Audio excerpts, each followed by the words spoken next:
The debris field stretched across 300 kilometers of empty space, spinning slowly like a frozen wound in the darkness. Nadia Okonkwo moved through the wreckage with careful kicks of her boots, her EVA suit the only protection between her body and the killing cold of the void. The smuggler's ship had been torn apart violently. Scorch marks on the hull fragments told the story of weapons fire. Pirates or rival criminals, she thought. Perhaps both. The Artemis had picked up the distress beacon 6 hours ago, but whoever sent it was long dead now. Nadia pushed aside a floating section of wall plating and pulled herself deeper into the wreckage. Her helmet light cut through the darkness, revealing frozen bodies and scattered cargo. The smell filters in her suit worked overtime, but she could still imagine the death around her. She was about to signal the ship that nothing survived when her scanner beeped. Life signs, faint but present. Nadia followed the signal through a cracked doorway into what must have been a hidden cargo hold. The sight inside made her stomach turn with anger. Dozens of stasis pods lined the walls, most cracked and dark.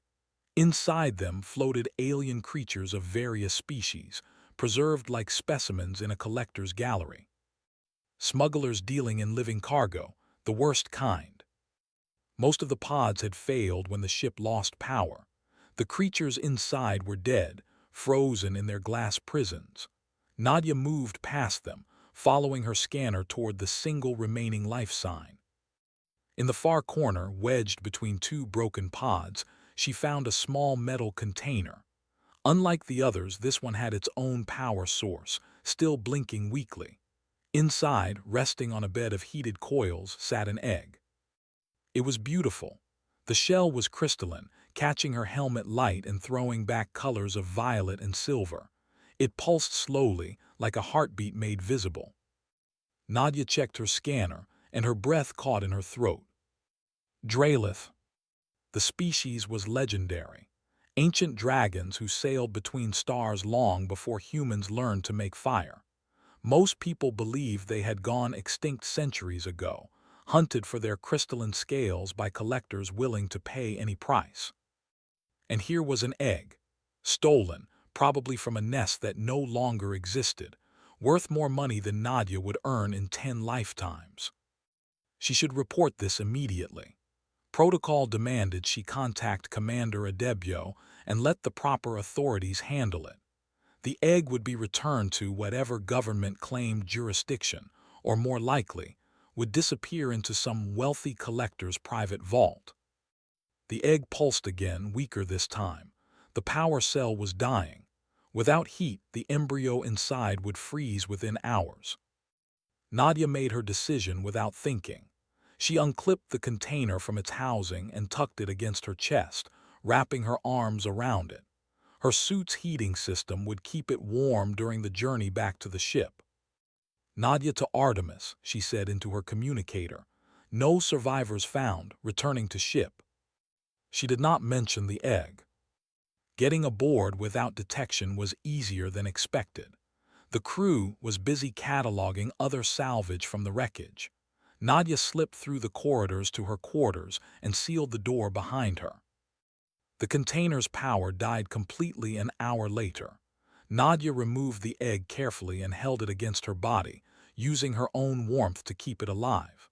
The crystalline shell was cold against her skin, but she refused to let go.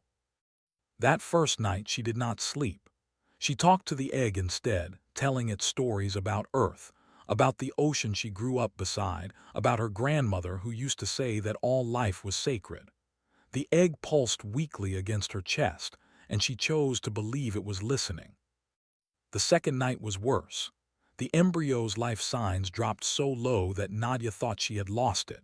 She held the egg tighter, willing her warmth into it, whispering promises she had no right to make. "Stay with me, please. I will keep you safe." On the third night, something changed. The pulsing grew stronger. The colors in the crystalline shell became brighter. Nadia fell asleep with the egg cradled against her heart, exhausted but hopeful. She woke to a cracking sound. The shell was splitting open. Nadia sat up quickly, watching as pieces of crystal fell away like breaking ice. A small snout emerged first, followed by a head covered in scales that shimmered between violet and silver. Two enormous eyes opened and fixed on Nadia's face. She felt something brush against her mind. It was not words exactly, more like feelings. Warmth, curiosity, trust. The creature looked at her the way a child looks at its mother, with complete and absolute faith. The hatchling was the size of her two hands pressed together. It had tiny wings folded against its back and a tail that curled around its body. It made a soft chirping sound and pressed its head against Nadia's palm. Nadia felt tears running down her face. She did not know why she was crying. Perhaps because something so small had chosen to trust her completely. Perhaps because she understood in that moment that her life had just changed forever. "Hello, little one," she whispered. "I am going to call you Pip." The hatchling chirped again, and in her mind, Nadia felt something that might have been agreement. She had no idea what she was doing. She had no idea how to raise a dragon. She only knew that this small creature had chosen her, and she would die before she let anyone take it away. Outside her window, the stars burned cold and distant. But in her small cabin, holding a dragon against her heart, Nadia felt warmer than she had in years. 3 weeks passed like a secret held between heartbeats. Nadia learned to live a double life, one face for her crewmates and another for the small dragon who waited in her quarters each night. Pip grew faster than she expected. The hatchling was now the size of a house cat, with scales that had hardened into brilliant violet crystal. The tiny wings had stretched and strengthened, though Pip could not yet fly. The tail had grown longer, and Pip had developed a habit of wrapping it around Nadia's wrist while sleeping, like a child holding its mother's hand. The bond between them deepened in ways Nadia could not explain to anyone. She felt Pip's emotions now, brushing against her mind like warm sunlight. When Pip was happy, Nadia felt lighter. When Pip was scared, Nadia's heart raced. Sometimes, in the quiet moments before sleep, she caught glimpses of Pip's dreams.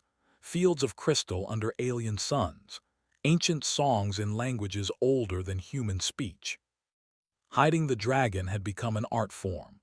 Nadia took extra food from the cafeteria, claiming increased appetite from her workout routine. She soundproofed her door with spare blankets. She trained Pip to stay silent when footsteps approached, rewarding the dragon with dried meat and gentle scratches behind the ears. Pip learned quickly. Too quickly, perhaps. The dragon understood danger in a way that seemed impossible for such a young creature. When someone knocked on Nadia's door, Pip would freeze, becoming as still as a statue, barely breathing until the threat passed. Dr. Felix Brennan was Nadia's closest friend aboard the Artemis. They had served together for 3 years, sharing meals and stories and the quiet loneliness of deep space travel. He was the first to notice something was wrong. "You have been strange lately," he said one evening in the medical bay, watching Nadia pack extra bandages into her bag. "Distracted, secretive. Are you in some kind of trouble?" "I am fine," Nadia lied, "just tired." Felix did not believe her, but he let it go. That was why she trusted him. The discovery happened by accident. Nadia returned to her quarters one evening to find her door slightly open. Her heart dropped into her stomach. She rushed inside, expecting the worst. Felix stood in the middle of the room, frozen in shock.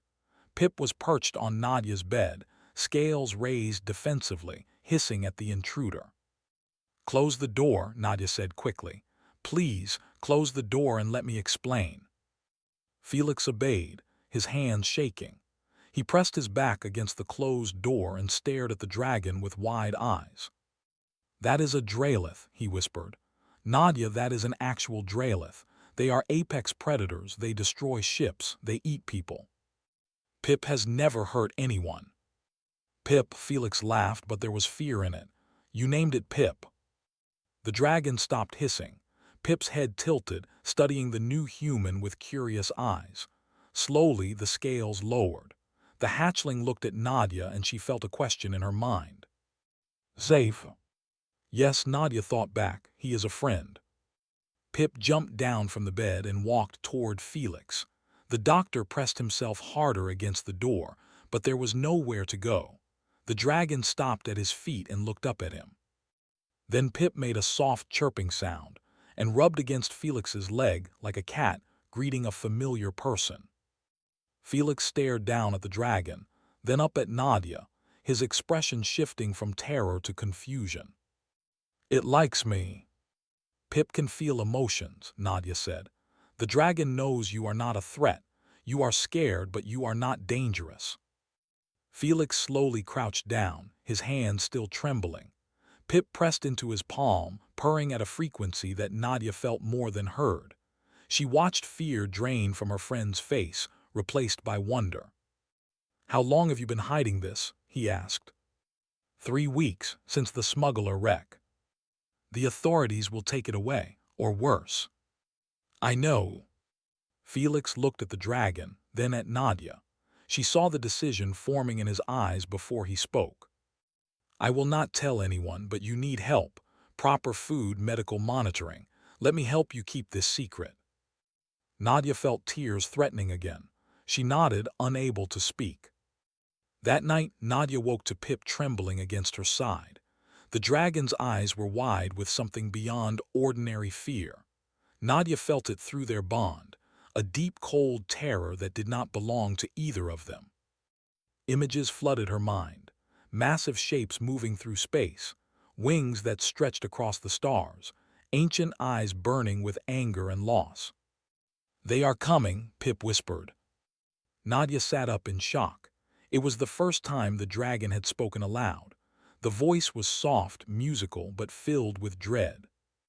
Who is coming? Pip pressed closer to her, shaking like a leaf in a storm. My kind, the old ones, they are searching for what was stolen. The dragon's violet eyes met Nadia's. They are searching for me. Outside the ship, beyond the walls and the hull and the empty kilometers of space, something ancient had begun to hunt. The Artemis dropped out of faster-than-light travel into a trap. 5 ships surrounded them, each one the size of a small moon. They were not built from metal or composite materials. They were grown, crystalline structures that pulsed with inner light, alive in ways that human engineering could not match. Dralith warships, creatures so ancient that they remembered when Earth was covered in ice. Commander Ruth Adebio stood on the bridge, her dark face pale with fear she could not hide. Around her, the crew worked at their stations with shaking hands. Everyone knew the stories. Dralith did not take prisoners. Dralith did not negotiate. Ships that angered them simply stopped existing. They are hailing us, the communications officer reported, his voice cracking. On screen, Adebio ordered. The image that appeared was not transmitted through normal channels. It simply formed in the air of the bridge, as if reality itself had bent to deliver the message. A dragon's face filled the space, scales of deep bronze, eyes like burning gold. I am Sovereign Thrallus of the Dralith Council, the dragon spoke, and the words carried weight that pressed against every mind on the ship. You carry something that belongs to us. You will surrender it, or you will die. Adebio gripped the arms of her command chair. I do not know what you are talking about. Lies smell like rotting meat, human. We tracked the egg to this vessel. We know it is aboard. We have been searching for 6 cycles. Our patience ended long ago. Nadia stood at the back of the bridge, Pip hidden in a cargo bag at her feet.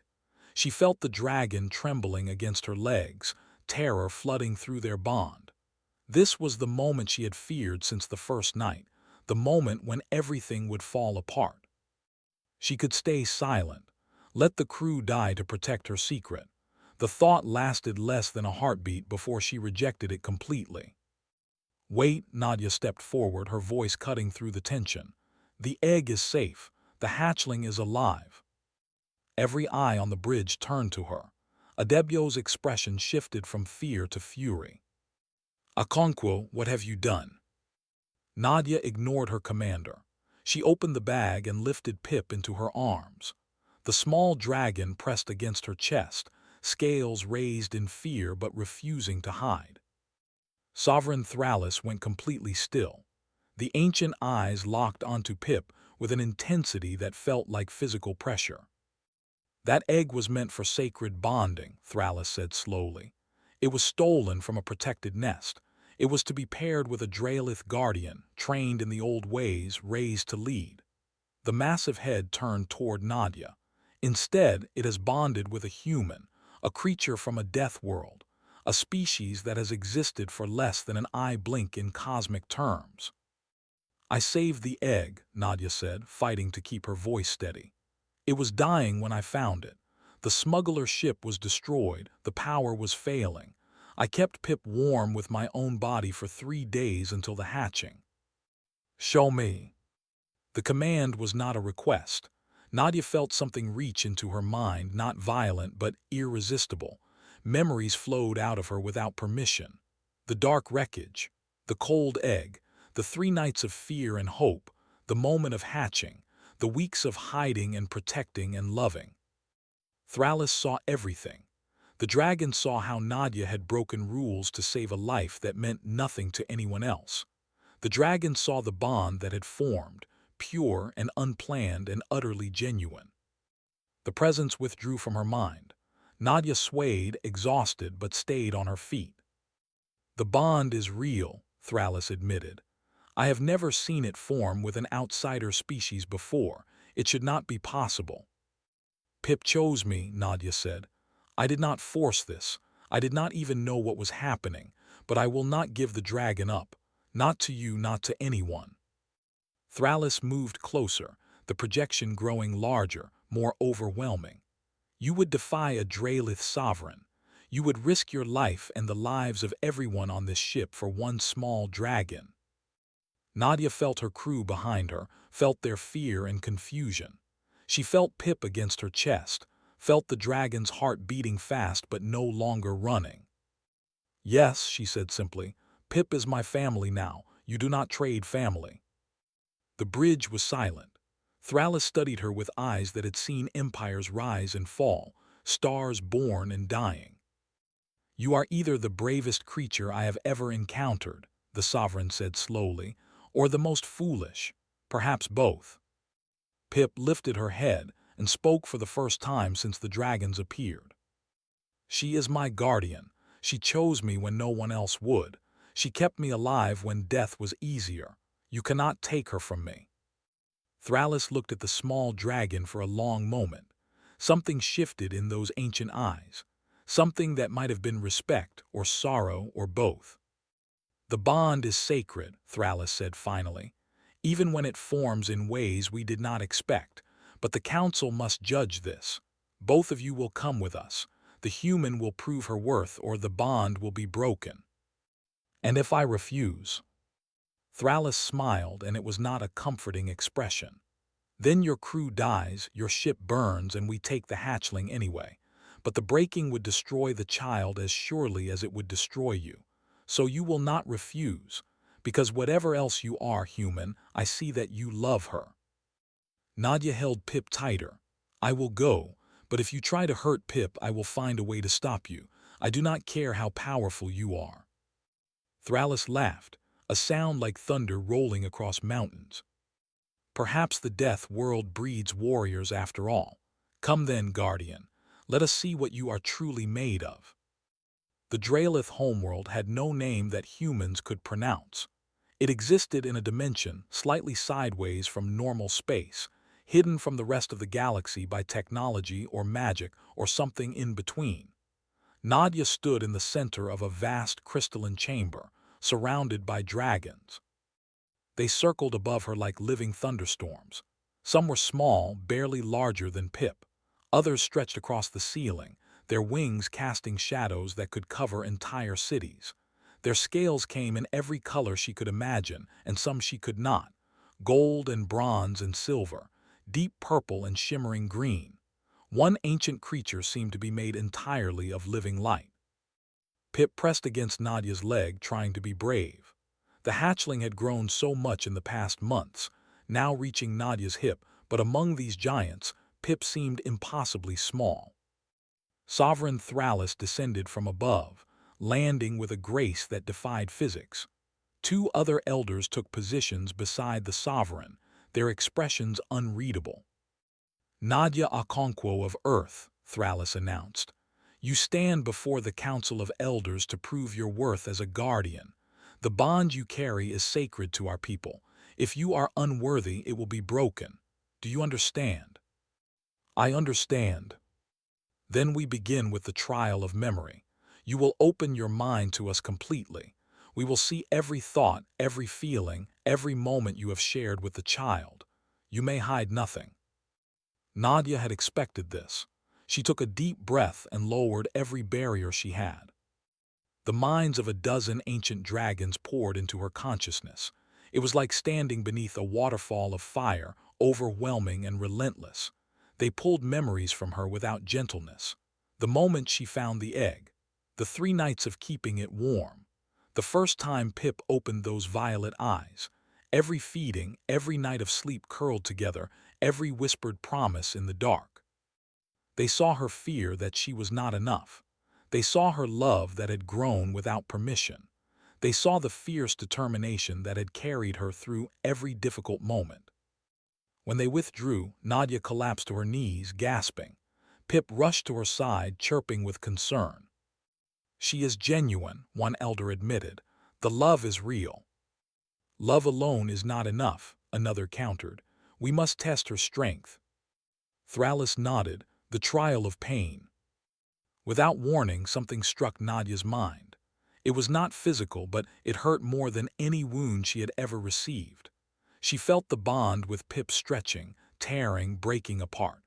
She felt the emptiness that would follow, a hole in her soul where the dragon had lived. She screamed. The pain drove her to the ground, curling into a ball as her mind tried to escape something it could not flee. "Let go," a voice whispered in her head. "Surrender the bond and the pain will stop. This is not worth the suffering." "No," Nadia gasped through clenched teeth. The pain intensified. She felt Pip crying out through their fatting connection, felt the dragon's desperate attempts to reach her. The elders were simulating the breaking of their bond, showing her exactly what it would feel like if they decided she was unworthy. She refused to surrender, not because she was brave, not because she was strong, simply because life without Pip was not a life worth living. She would rather die in agony than exist in that emptiness. The pain stopped as suddenly as it had begun. Nadia lay on the crystal floor, tears streaming down her face, but her mind was intact. The bond with Pip blazed stronger than before, forged in the fire of near loss. "She endured," Thrallus said, something like surprise in the ancient voice. Pip ran to Nadia, pressing against her, their minds intertwining with desperate relief. "Are you hurt? Are you okay?" "I am okay," Nadia thought back. "I am still here. I will always be here." "One trial remains," Thrallus announced. "The trial of choice."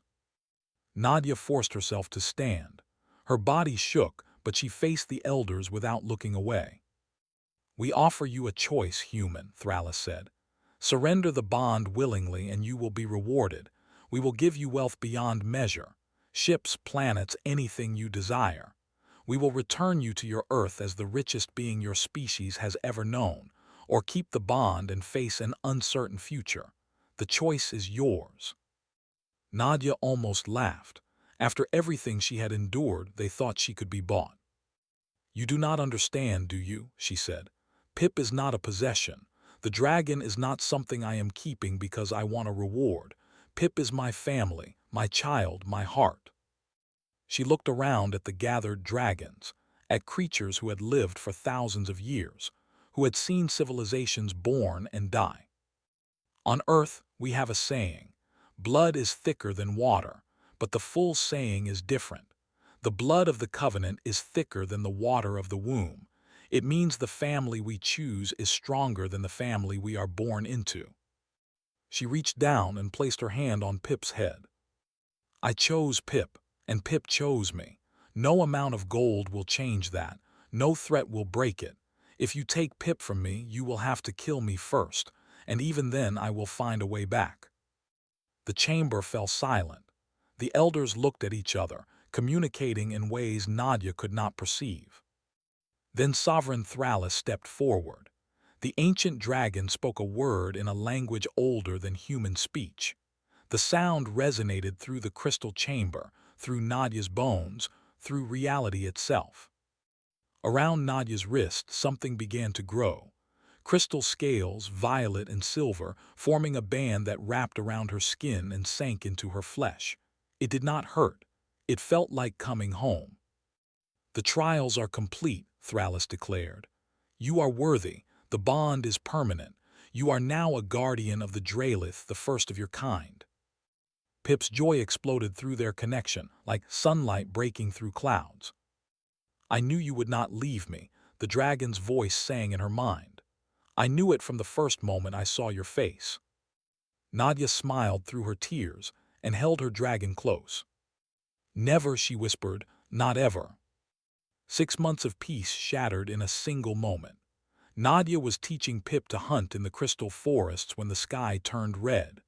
Warning bells echoed across the homeworld, sounds that had not been heard in centuries. The Collector Syndicate had found them. Nadia raced back to the central city with Pip flying beside her. The dragon had grown to the size of a horse now, strong enough to carry Nadia on short flights, fierce enough to frighten most predators. But what waited above the homeworld made even ancient Draelith tremble. 100 ships hung in the sky, bristling with weapons that glowed with stolen energy. The collectors had spent decades developing technology specifically designed to harm dragons. They had hunted the Draelith nearly to extinction once before. Now they had returned to finish the job. "Their scales are worth more than planets," the Syndicate broadcast across all channels. "Every dragon we kill makes us richer. Surrender or burn."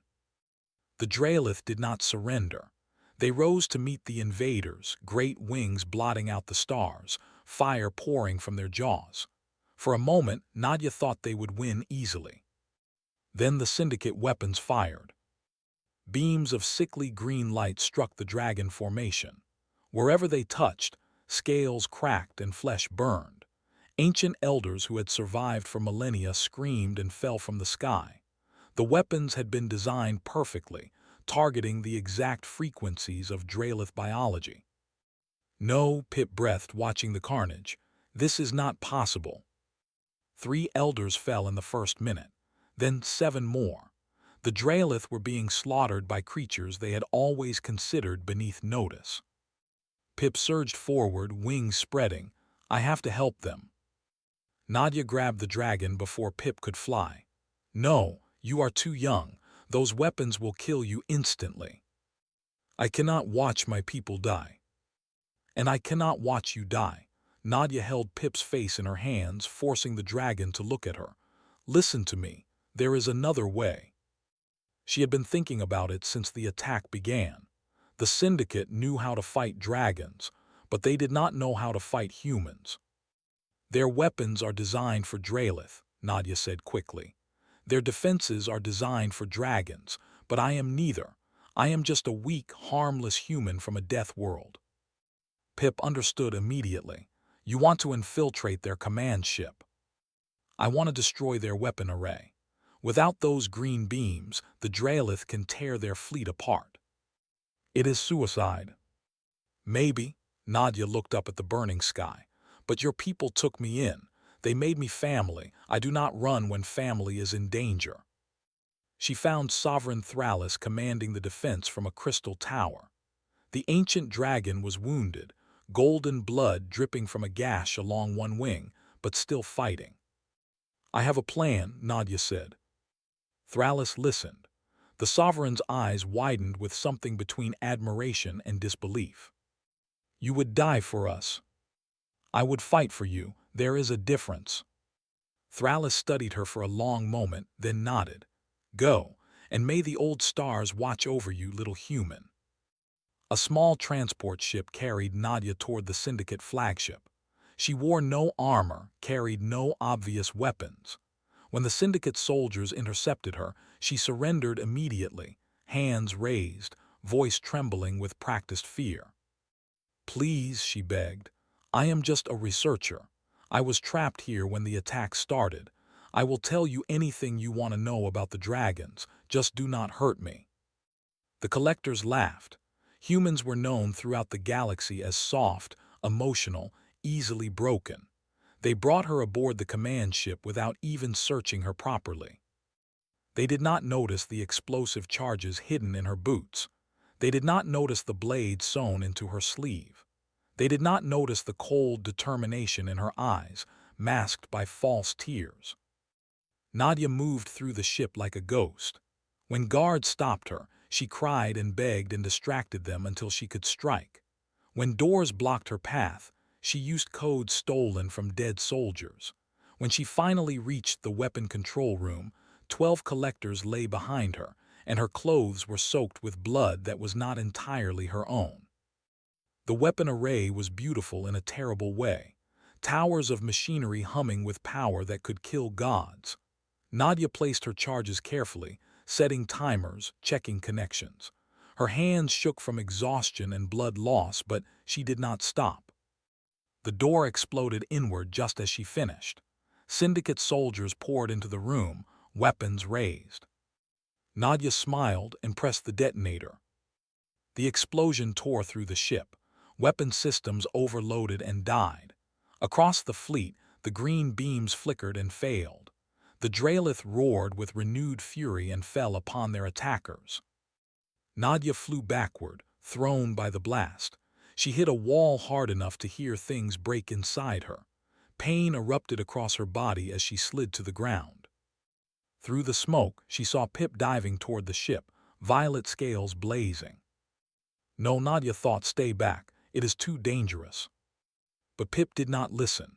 The dragon crashed through the hull and landed beside Nadia, eyes wild with fear. "I am here," Pip said. "Hold on, please hold on." Nadia tried to speak, but blood filled her mouth. She felt herself slipping away, the darkness closing in from all sides. "Do not leave me," Pip begged, voice breaking. "Please do not leave." The last thing Nadia heard was her dragon crying. Darkness held Nadia like deep water. She floated in it, peaceful, empty, feeling nothing at all. Part of her knew she should be afraid, but fear seemed far away, like a memory of someone else's life. Then she heard Pip calling. The voice was faint at first, barely a whisper in the void, but it grew stronger, a thread of gold cutting through the black. Nadia followed it without thinking, pulled toward that familiar warmth. "Come back," Pip begged. "Please come back to me." "I am trying," Nadia thought. "I am trying." On the Draelith homeworld, healers worked over Nadia's broken body. Ancient crystals pulsed with energy, knitting torn flesh, mending shattered bones. But the damage was severe. Too severe, some said. The human had given everything in her attack. There was nothing left to save. Pip refused to accept this. The young dragon lay curled around Nadia, scales pressed against cooling skin. Through their bond, Pip poured energy into her guardian. Life force flowed from dragon to human, more than was safe, more than a hatchling should be able to give. "You will kill yourself," Sovereign Thrallus warned, watching from the doorway.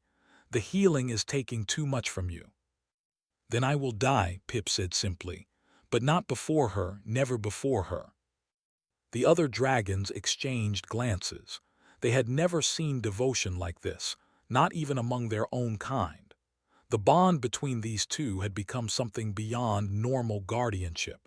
It was deeper, stronger, a connection that defied understanding. Days passed. Pip grew thin and weak, scales losing their shine, eyes dimming with exhaustion. But the dragon did not stop, could not stop. Every beat of Nadia's heart was a victory. Every breath was proof that death had not won yet. On the 7th day, Nadia's fingers moved. On the 10th day, her eyes fluttered. On the 14th day, she opened them. The room was dim, lit only by the soft glow of crystal walls. Nadia felt her body distant and strange, like wearing clothes that did not quite fit. Everything hurt in a dull, muted way, but she was alive. Something warm pressed against her side.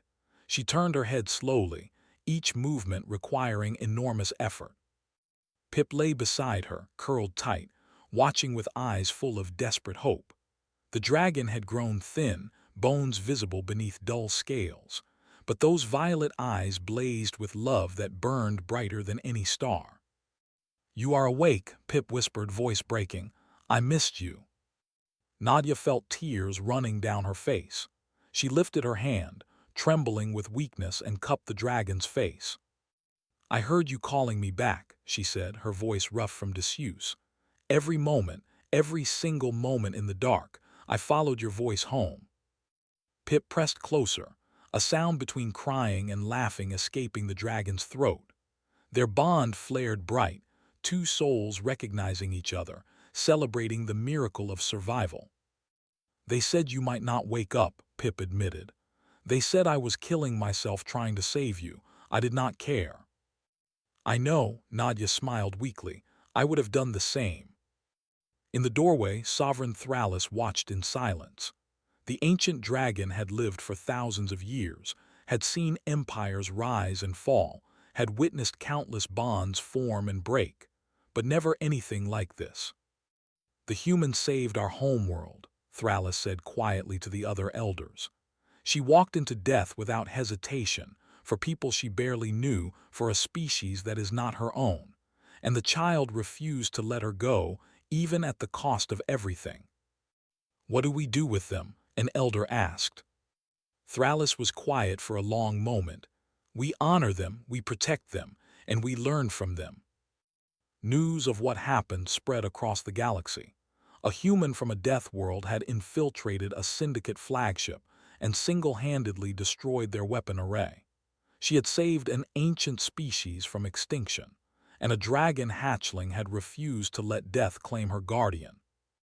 Other species began to reconsider humanity. Perhaps these soft, emotional creatures were not as weak as everyone believed. Perhaps compassion was not a flaw, but a strength that the galaxy had underestimated. The Dralith Council made a formal declaration. Humanity was now designated as protected kin, a status shared by no other species in history. Any attack on human worlds would be answered by dragon fire. Nadia recovered slowly, with Pip always at her side. The dragon grew strong again, scales regaining their brilliant violet shine. Their bond had deepened in ways neither could fully explain. They were no longer just guardian and hatchling. They were two halves of a single whole. One evening, as twin suns set over the crystal mountains, Nadia sat on Pip's back. The dragon had grown large enough to carry her easily now, strong and proud and beautiful. "Where do we go from here?" Pip asked. Nadia looked at the stars beginning to appear in the darkening sky. There were worlds out there she had never seen, adventures waiting to be lived, a whole galaxy learning to see humanity through new eyes. "Everywhere," she said, "together." Pip laughed, a sound like bells ringing, and spread those magnificent wings. They rose into the sky, guardian and dragon, human and ancient species, bonded by choice and forged by fire. Below them, Sovereign Thrallus watched them go. The ancient dragon smiled, a rare expression for one so old. "She chose better than any Dralith would have," Thrallus admitted quietly. "Perhaps that is the lesson. Perhaps the best guardians are not born, they are chosen." In the fading light, Nadia and Pip flew toward the stars. Their story was far from over. In truth, it had only just begun. But whatever came next, they would face it the same way they had faced everything else. Together,